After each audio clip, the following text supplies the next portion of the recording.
Two suspects apprehended for the murder of a bartender in Yaoundé were free in Douala. The 3-month-old pregnant victim is 37 years and was stabbed with a knife as she scuffled with her aggressors, who finally carried away 21,000 CFA francs. And security on a red alert on the Douala-Yaoundé road axis following attacks on bus agencies and private transportation. Sub-stories.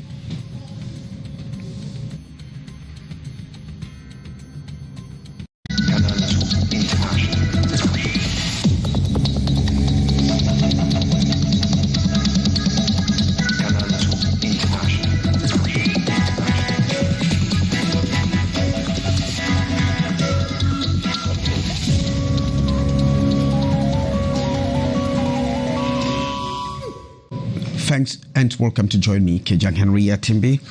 Now hook up with us on our social media platforms on YouTube and on Facebook. There has been much panic along the Douala-Yaoundé road axis following Sunday's attack on buses and other transport agencies by men of the underworld. Our reporters actually spent a full night when the Minister of Transport got wind of the incident, as now reported by Cha Hysen. The National Highway number 3 by night has become a fertile ground for men of the underworld. The victims of their cruel actions, quite many, especially on the night of 12, breaking March 13, where they vandalized many vehicles, looting away money and other valuables. The situation this Monday, breaking Tuesday, as we tour the Douala-Yaoundé stretch of road, seems to be under control, with the drivers taking precautionary measures for their safety. I could not park at such bad areas. We have to look for a secured place like this. I do not stop anyhow. I choose to stop where there are people and speed brakes.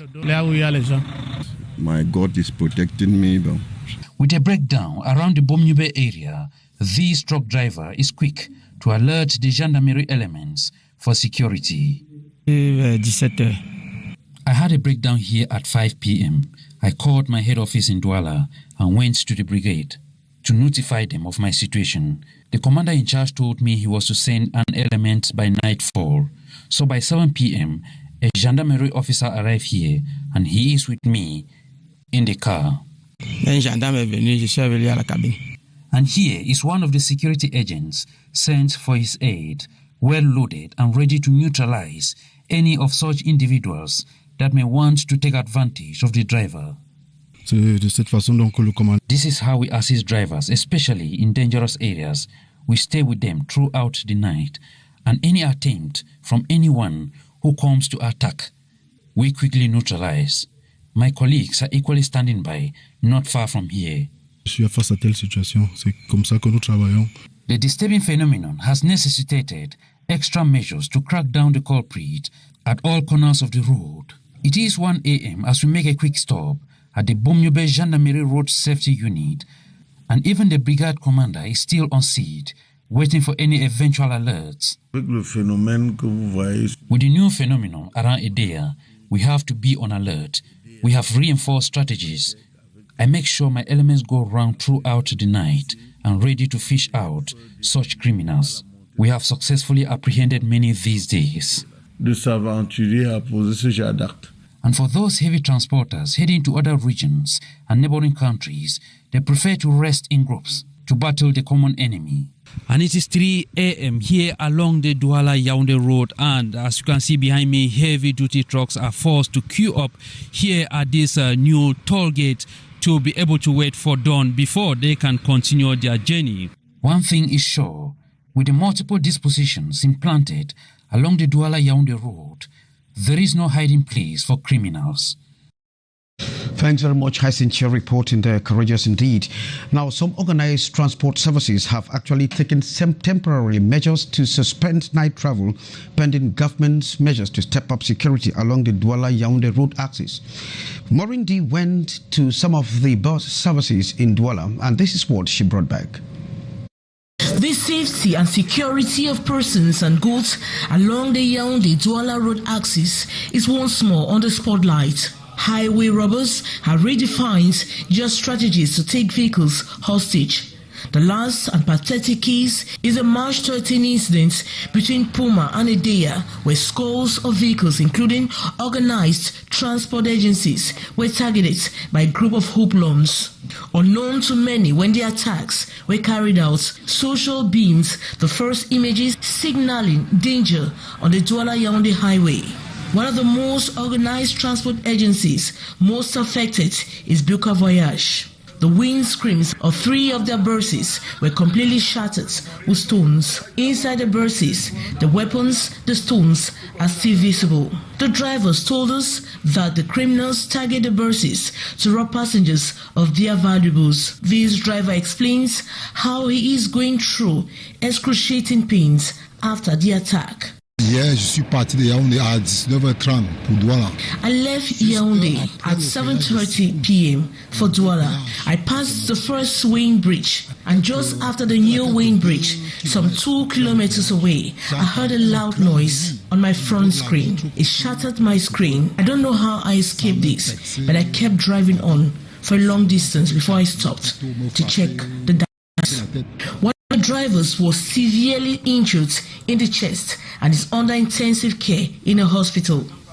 Faced with the situation, the branch manager of this transport service has envisaged to implement the first measures by suspending night journeys while waiting for government to take concrete measures to arrest the situation. This other transport agency is also hit. The driver is still in shock.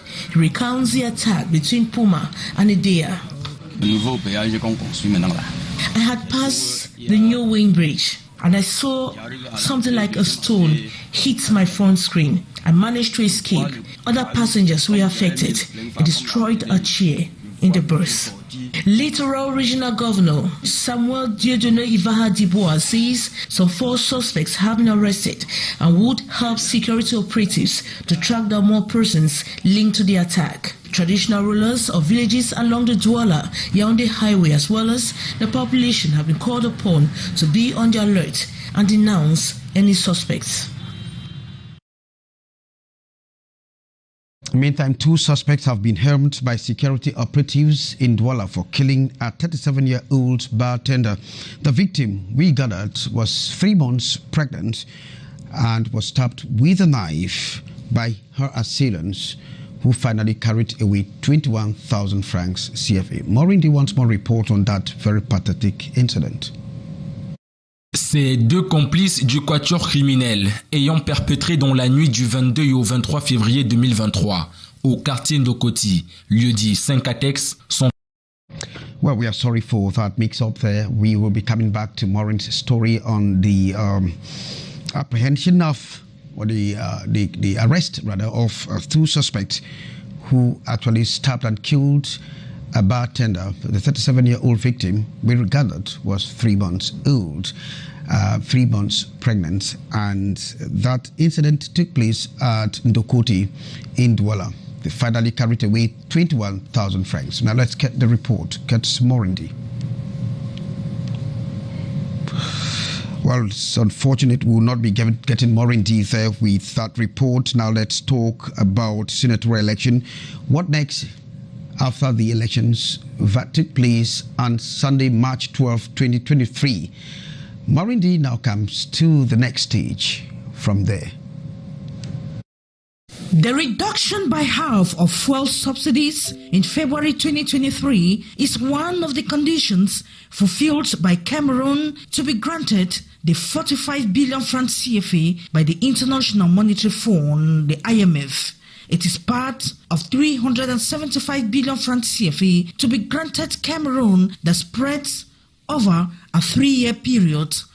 This falls under the credit facility agreements signed 2 years ago, and this offers Cameroon a certificate of non-objection from other donor organizations. Monetary Fund has granted 45 billion to Cameroon as a gift to all the reform which has been taken out by the country, because for some quite 2 years now, our country is under program of the International Monetary Fund. They have asked us to carry out a certain relevant reforms, and we have succeeded to do it. Cameroon is targeting 625 billion francs CFA in additional financial support from other donors. But to experts, the grant cannot help Cameroon fight against inflation. The country engages in huge agricultural production. On my point of view, it will not be that money was been disbursed by the International Monetary Fund, 45 billion, who will help us to fight against inflation. It will be by our will to create huge farms of potato, Irish potato, cassava, yam, and we will produce locally a lot of those goods, and it will help us, first of all, to feed all our population, and secondly, to export it and gain foreign currencies, which will help us to carry out importation of what we cannot produce locally. The International Monetary Fund projects inflation at 6% in Cameroon in 2023. This doubles the CEMAC inflation threshold of 3%. Well, we are sorry for that mix-up. That was Eastern Ambo Gladys reporting there on the extended credit facilities granted to Cameroon by the International Monetary Fund, in which 45 billion CFA francs will now move into the government's coffers for development. Now we stay with you, Ambo Gladys, as you report that a survey is underway to make sure some 300 or at least 300 enterprises and companies in Cameroon will be conducted to make sure they know what is really the cause of the rising inflation. The increasing inflationary situation in Cameroon is preoccupying. Even the prices of services have skyrocketed. Concrete data is therefore imperative in understanding the root cause of the situation. That is why the National Institute of Statistics is preparing to carry out a survey to better understand the cause of the inflationary situation. This survey concerns the price index. You know, we have consumption price index and production price index.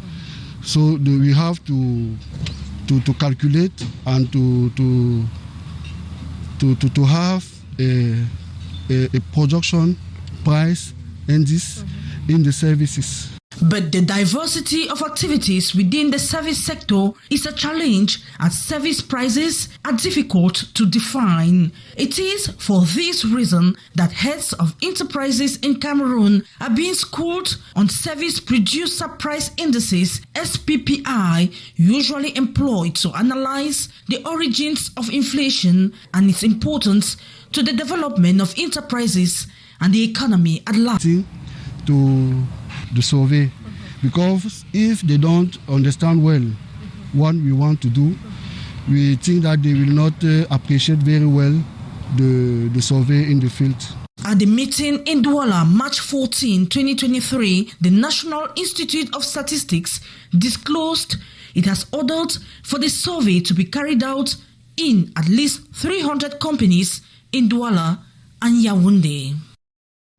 And let's talk some maternal or reproductive health, in which Cameroon occupies the 18th position in the globe when it comes to maternal mortality. In fact, this was revealed recently in Douala by the United Nations Office for Human Rights and Democracy, as they worked with the government to make sure they review the conditions on reproductive health. Let's have the details in the following report. According to statistics from the United Nations Center for Human Rights and Democracy in Central Africa, Cameroon is ranked 18th amongst the countries with the highest maternal mortality rate. Statistics talk of 782 deaths per 100,000 live births from 2012 to 2018, with a majority of them occurring in the east and northern parts of the country. Primary objective is to evaluate a research that was conducted on access to maternal health care services. But what is peculiar about this particular reports, which we are trying to validate, is the approach they use. They use the human right-based approach, which apparently means that they are focusing on specific categories of people. According to the experts, the problem is the failure in respecting the rights of women who are in such conditions. And particularly the vulnerable. And in the vulnerable, you have the disability, you have the poor, you have the girls, you have the women, you have the aged, who often have limited access to maternal health care. This triggered a reflection in which those who are in the chain of maternal mortality recently converged in Douala to work on the consideration of human right-based approach in the provision of reproductive health. And students across the country have been urged to join environmental protection clubs in their respective institutions. In fact, this call was made by the Ministry of Environment, Nature Protection and Sustainable Development as they commemorated the Commonwealth Day in Bankolo. Hyacinth reports from Yaoundé.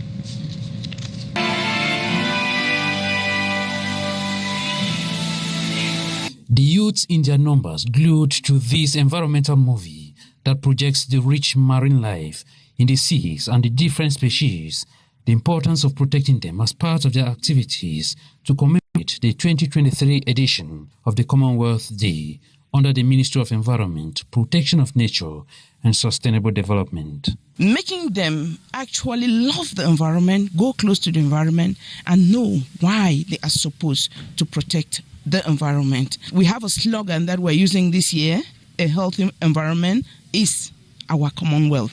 So when you know that your environment that you live in is healthy, is clean, it's friendly, then you enjoy the environment. A lesson well assimilated by the young people who use the opportunity to call on their peers to join the fight. In the movie, we'll see how people are here. They are the destroyers and they're the protectors. So, as an advice, without the environment and nature, there will be no human life. The film equally highlights the realities of new technology and how it affects nature. So in the movie, we learned that we should try to preserve nature, that coming in all the time with new technology and advancement doesn't necessarily mean that it's going to better the lives of people, because without nature, we are going to lose life. Like in the movie, it was stated that due to overexploitation on Earth was no longer suitable to hold humans. That's why they had to look for a different planet for human beings to settle. The come together in Bankomo, outskirts of Yaoundé, was also an occasion to call on more youths in schools across the country to join environmental clubs and fight against climate change.